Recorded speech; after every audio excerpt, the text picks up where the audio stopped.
ईद तापाची झाली बोळवण। तीन तापामध्ये सगळे प्रत्येक जीव आहेत। मुंगीपासून ते ब्रह्मदेवापर्यंत ताप आहे। तीन ताप। त्याच्यामधला पहिला ताप आध्यात्मिक ताप। आध्यात्मिक ताप सगळ्यांना आहे। मी सहज महाराजांच्या घरी गेलो, आमचे भाऊ जवळ आले आणि म्हणले, महाराज 2 दिवस जरा थंडीच वाजायला लागली हो म्हणले, तब्येत बरोबर नाही जरा। आम्हाला सहज म्हणले बीपी झाले, शुगर झाले। विष्णू महाराज म्हणायला लागले, महाराज जागरण केलं का नाही, आता थोडं परेशानी सुरले। दत्ता महाराज म्हणायला लागले, 2 तास जमलाले महाराज, पण पुन्हा बैठकी भजन जमना, पायाचा त्रास होलेला आहे। शुगर बीपी कमी दिसणं, अंगाच्या ज्या जेवढ्याही व्याधी आहेत त्याला कोणता ताप म्हणायचं दादा? बोला एवढं तरी। आध्यात्मिक ताप। कोणता? शरीराचा जेवढा त्रास आहे का नाही, आपल्याला जो ताप होतो का नाही, त्याला आध्यात्मिक ताप एक झालं। दुसरा आधी भौतिक ताप।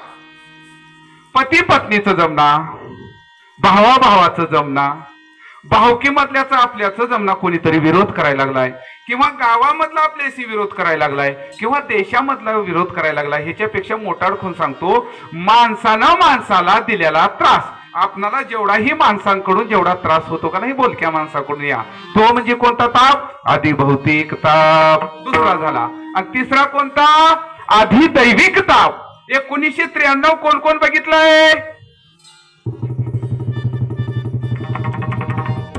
भूकंप कोण कोण बघितलंय? बघितलो का नाही? ऍक्शन बघितला का नाही? हवळ बिमारी दादा, आमच्या माता बहिणी म्हणते तर तुला गड्ड्याची पाळी येऊ दे ना, गड्डा जावं म्हणतो नवस करत होत्या महाराज। आई बघितलाव का हवळ बिमारी? गड्डा बघितलाव का नाही? बरं आकड्या बघितलाव का नाही? आकड्या कोण कोण बघितलंय?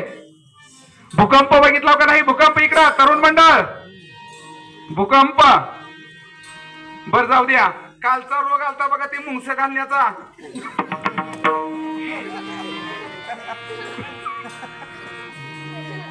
कोणता महाराजी? आम्हाला नुसतं, आता आम्ही शेतकरी माणसं, नुसतं ते जनावराला घातलेलं बघितलं होतं। हे ना लईच वाणीचं सुद्धा दोष झाले म्हणून घातलं काय की, वाणीला सुद्धा लगाम पाहिजे बरं का, नको तिथं बोलायचं नाही जास्ती। जास्ती बोललं की ह्याच्यामध्ये ताकद राहत नाही दादा। हा 1993चा भूकंप समजा, कालचा कोरोना समजा, हे कोणता ताप आहे? अचानक ढगफुटी होणं, पाऊस भरपूर येणं। या वर्षीच उदाहरण घ्या, सर्वात लवकर आपल्या खरीपाची मृग नक्षत्रावरती पेरणी व्हावं। ऐकूला लोक झोपिवलेली, मृग नक्षत्रावरती लवकर पेरणी व्हावं, सगळ्यात उशिरा निघावं। सुरुवातीला पेरायला गेलं तरीही पाऊस, आता थोडं तण आलंय, गवत आलंय, फवारावं म्हणलं तरीही पाऊस। जाऊ दे, आता गवत आलंय, फवारणी झाली नाही, थोडं खुरपणी वगैरे करावं, अंतर्गत मशागत काहीतरी करावं म्हणलं तरीही पाऊस तला। बरं आता पाऊस लागला, जाऊ द्या, थोडं तण आलं, कसं तरी सोयाबीन आलं, 4 फुलं आली, आता फवारणी करावं म्हणलं तरीही बोला की पाऊस तर म्हणा। काही एका जनार्दनी नामा म्हणे, तुका म्हणे, काही हाय इथं का बहिणाबाई आहे काही मध्ये, मुक्ताई काहीच नाही महाराज, तेव्हाही पाऊस। बरं जाऊ दे, आता कसं तरी फुलं लागले, फवारणी केलं, काढायला गेलं, लेबर शेतामध्ये आले तरीही दादा पाऊस। कसं तरी काढला, आता गोळा करावं, एक बनी व्यवस्थित लागावं, ढीग लावावं म्हणलं तर तिथंही पाऊस चालू झाला। ताडपत्री पळपळू जायचं, आणायचं, ताडपत्री आणलं आणि झाकावं, चला आता रास करावं म्हणलं तरीही पाऊस। जो निघालेला आहे सोयाबीन आहे ते सुद्धा निम भिजायला लागलं, गोळा करत असताना यायला लागलं, त्याच्या अगोदर 50% पाण्यामध्ये, काही जणांचं 50% क्षेत्र गेलं, तुमच्या आमच्या डोळ्याच्या समोरला हे महाराज, 50% क्षेत्र पाण्यामध्ये गेलं। जेवढं 50% मधून आलाय तेवढं तरी पदरामध्ये पडल म्हणलं तर त्याच्यामधूनही वरला पाऊस लागायला लागला, काढायला लागलं तर त्याच्यामधलं 50% डॅमेज म्हणजे काढे झालं।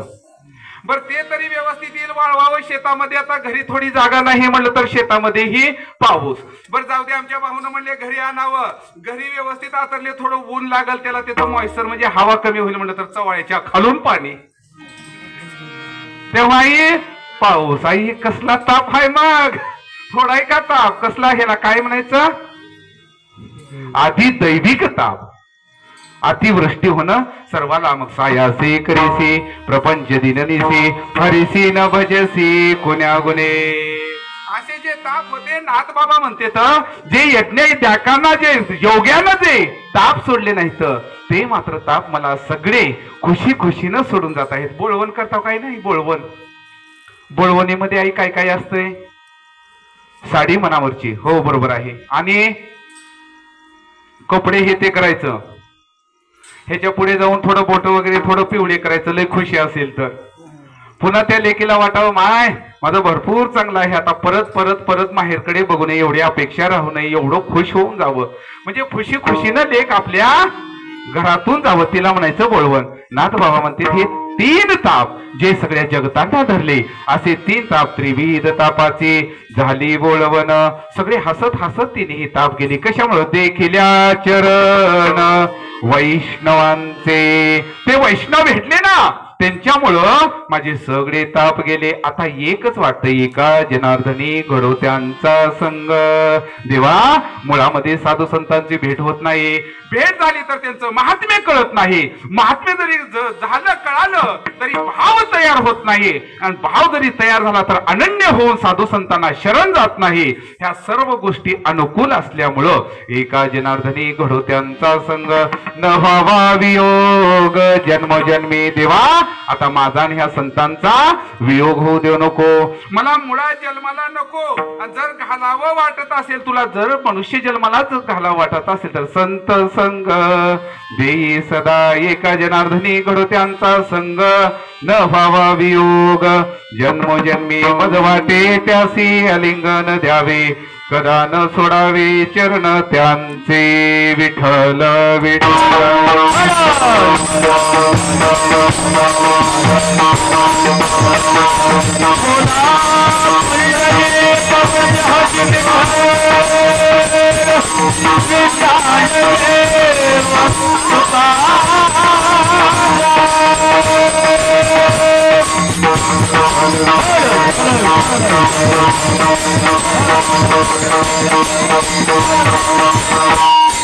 धन्याजी दीन संत दर्शनाचा.